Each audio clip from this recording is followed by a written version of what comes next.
સમાચારમાં આગળ વધીએ ઘીની પરખ માત્ર સુગંધથી ન કરતા બનાસકાંઠાના ડીસામાં દરોડામાં મોટો ખુલાસો થયો। ડીસામાં ઝડપાયા શંકાસ્પદ ઘીની 120 ડબ્બા। એસઓજીએ 5.72 લાખના મુદ્દામાલ સાથે વેપારીની ધરપકડ કરી છે। શ્રી આવ ઘીના નામે કરતા હતા વેચાણ। બિલ વગરનું ઘી વેચતો મિહિર માર્કેટિંગનો માલિક પોલીસ સકંજામાં। શંકાસ્પદ ઘીના જથ્થા સાથે પરેશ ચોખાવાલાની ધરપકડ। तो हमारे संवाददाता किशोर વધુ વિગતે વાત કરવા જોડાયા છે। કિશોર, પૂરી અપડેટ। ચોક્કસથી જે બનાસકાંઠા જિલ્લાના ડીસા શહેરમાંથી અનેકવાર શંકાસ્પદ ઘી ઝડપાતું હોય છે। ફરી એકવાર પોલીસને બાતમી મળતા પોલીસે હોન્ડા અમેજ ગાડીમાંથી 120 ડબ્બા ઘી શંકાસ્પદ ઘી સાથે જે છે તે એક ઇસમની અટકાયત કરવામાં આવી છે। જે પરેશ ચોખાવાલા વેપારી છે તેની અટકાયત કરીને તેનું 72,000 નું ઘી જે છે તે જપ્ત કરવામાં આવ્યું છે। એસઓજીને બાતમી મળી હતી કે ડીસામાંથી શંકાસ્પદ ઘી બહાર જઈ રહ્યું છે।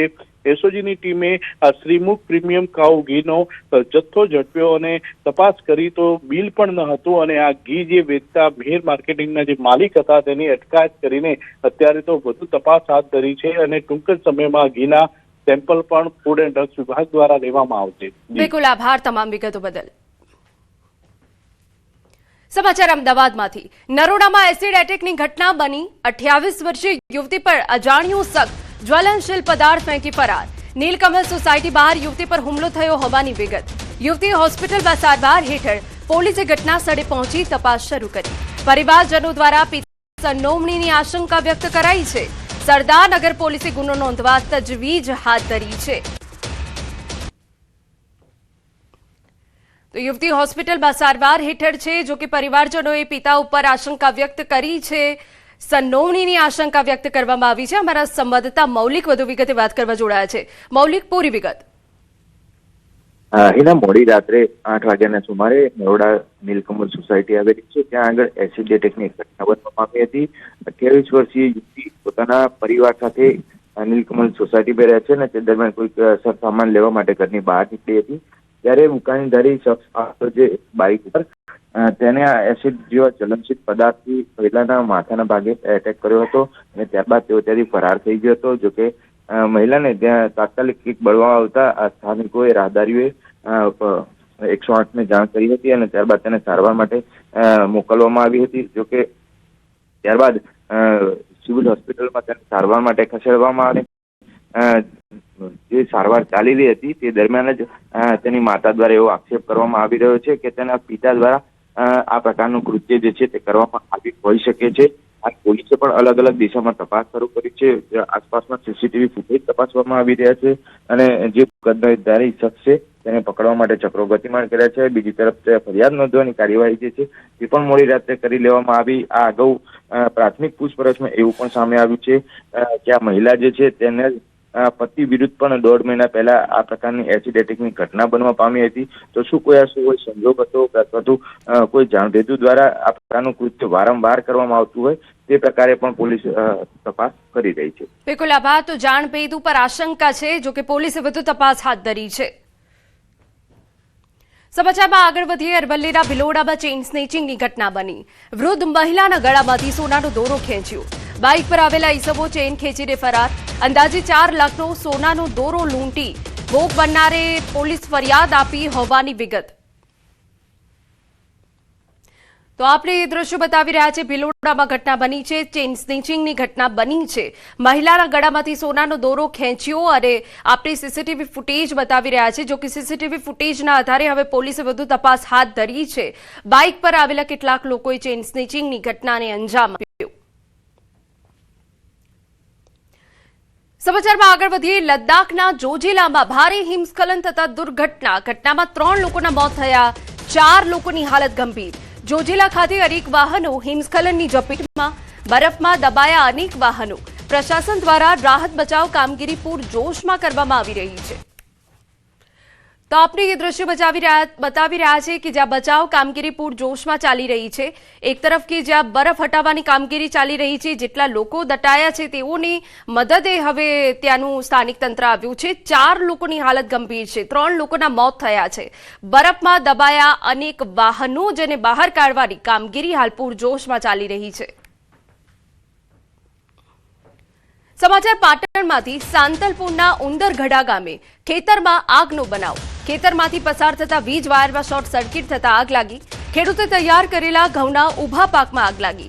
ખેડૂતના મોઢે આવેલ કોળિયો છીનવાયો. આશરે 4 વીઘા વાવેતર કરેલ ઘઉંના પાકમાં આગ. તૈયાર પાકમાં નુકસાન થતા ખેડૂતનું આક્રંદ. નુકસાનીનું વળતર આપવા ખેડૂતની માંગ. સમાચાર અરવલ્લીમાંથી ડુંગર પર આગ લાગ્યાની ઘટના બની. શામળાજી મેશ્વો ડેમ પાસેના ડુંગર પર આગની ઘટના બની. આગ લાગતા વનરાજીને મોટું નુકસાન. આગ ઉપર કાબુ મેળવવા પ્રયાસ ચાલુ.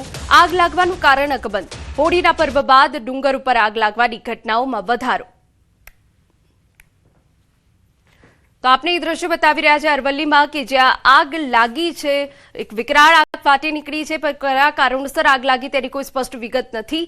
ડુંગર ઉપર આગ લાગ્યાની ઘટના બની હતી. આપને દ્રશ્ય બતાવી રહ્યા છે. સમાચારમાં આગળ વધીએ. રાજકોટના નાના મોવા સર્કલ પાસે આવેલી મારવાડી શેર એન્ડ ફાઇનાન્સી કોર્પોરેટ ઓફિસમાં આગ લાગવાની ઘટના સામે આવી. આગ લાગ્યાની જાણ થતાં તાત્કાલિક ફાયર વિભાગ ઘટનાસ્થળે દોડી આવી અને 5 જેટલા ફાયર ટેન્કરનો મારો ચલાવી આગ પર કાબુ મેળવવામાં આવ્યો. ઘટનાની જાણ રાજકોટ મહાનગરપાલિકાના ડેપ્યુટી કમિશનર સહિત ઉચ્ચ અધિકારીઓને થતા સ્થળ પર દોડી આવ્યા. જો કે સદનસીબે આગ લાગી ત્યારે ઓફિસ બંધ હોવાથી મોટી દુર્ઘટના અટકી. ઇલેક્ટ્રિક પેનલમાં શોર્ટ સર્કિટ થવાના કારણે આગ લાગી હોવાનું અનુમાન. થોડી મિનિટોમાં કાબુમાં આવી ગઈ હતી. અત્યારે બિલકુલ કોઈ જાને નહીં બી નથી અને કાબુમાં છે. કોઈ પરિસ્થિતિ કંટ્રોલમાં છે. પેનલમાં આગ હતી એટલે શોર્ટ સર્કિટ ગાડી હતી. મોટી ઓફિસ હતી. આપણને થોડો ડર હતો, મોટી આગ છે, પણ સદનસીબે કોઈ મોટી બાબત નથી. હાજી. અન્ય મહત્વના સમાચાર. અમદાવાદમાં બેફામ રફતારનો કેર. ભગવાન બ્રિજ પરનો અકસ્માત વિડીયો સામે આવ્યો. એ વિડીયો અમે આપને બતાવી રહ્યા છે. અકસ્માત બાદ ભાગતો કાર ચાલક વિડીયોમાં કેદ. બેફામ કાર ચાલકે બાઇકને ટક્કર મારી હતી. ટક્કર એટલી જોરદાર હતી કે કાર આગળ બાઇક ફસાઈ ગઈ. કાર આગળ બાઇક ફસાયેલી હોવા છતાં ચાલક કાર હંકારતો રહ્યો. ફસાયેલી બાઇક સાથે કાર હંકારતા કારમાંથી ધુમાડા નીકળી રહ્યા હતા. અન્ય વાહન ચાલકોએ કારનો પીછો કરી દ્રશ્યો વિડીયોમાં કેદ કર્યા. અન્ય વાહન ચાલકોએ કાર અટકાવી તો રોડ વચ્ચે ચાલકે કાર અટકાવીને બાઇકને છૂટું કરવાનો પ્રયાસ કર્યો.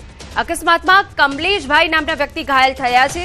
આ અકસ્માતમાં ટ્રાફિક પોલીસે કાર ચાલકની ધરપકડ કરી લીધી છે. અમદાવાદમાં નકલી નોટ કેસમાં વધુ એક દબોચાયો. ક્રાઇમ બ્રાન્ચે વધુ એક આરોપીની ધરપકડ કરી. સુરતથી ભાવેશ ગજેરા નામના આરોપીની ધરપકડ. નકલી નોટ કેસમાં અત્યાર સુધીમાં 8ની ધરપકડ થઈ ચૂકી.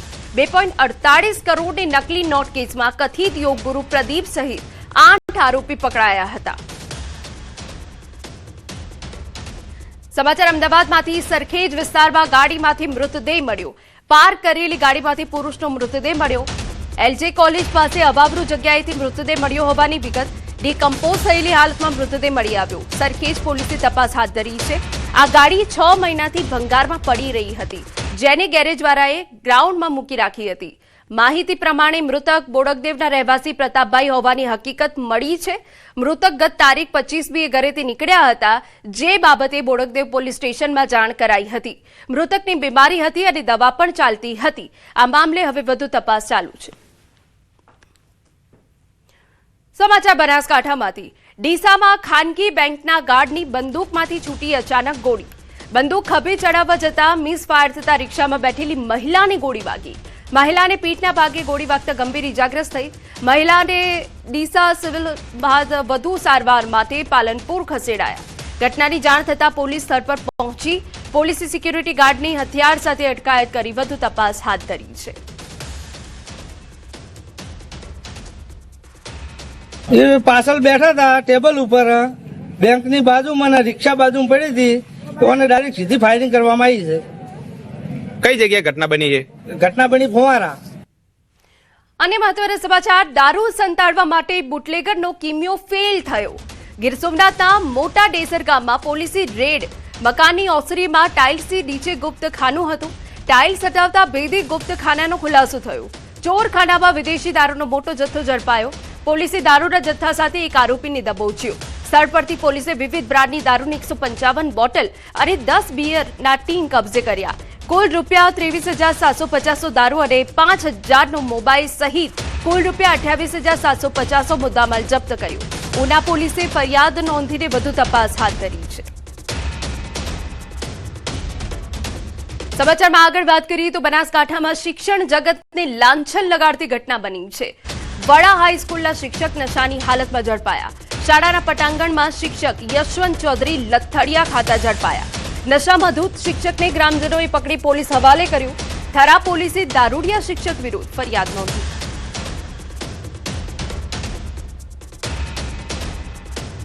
સમાચાર રાજકોટમાંથી ધોરાજી નજીક ગમખ્વાર અકસ્માતની ઘટના બની છે. પનગઢ હોટલ નજીક બસ પલટી. બસમાં સવાર પરિવારના 15 થી 18 જેટલા લોકો ઇજાગ્રસ્ત થયા. 5 લોકો ગંભીર રીતે ઇજાગ્રસ્ત થયા. બસ ચાલકે સ્ટીયરિંગ પરથી કાબુ ગુમાવતા અકસ્માત સર્જાયો. 2 બાઇક ચાલકને પણ અડફેટે લીધી. રાધનપુરથી પરત ફરતો હતો પરિવાર. ઇજાગ્રસ્તો ધોરાજીની સરકારી હોસ્પિટલમાં સારવાર હેઠળ. ગંભીર રીતે ઇજાગ્રસ્ત 5 લોકોને જૂનાગઢ રિફર કરાયા.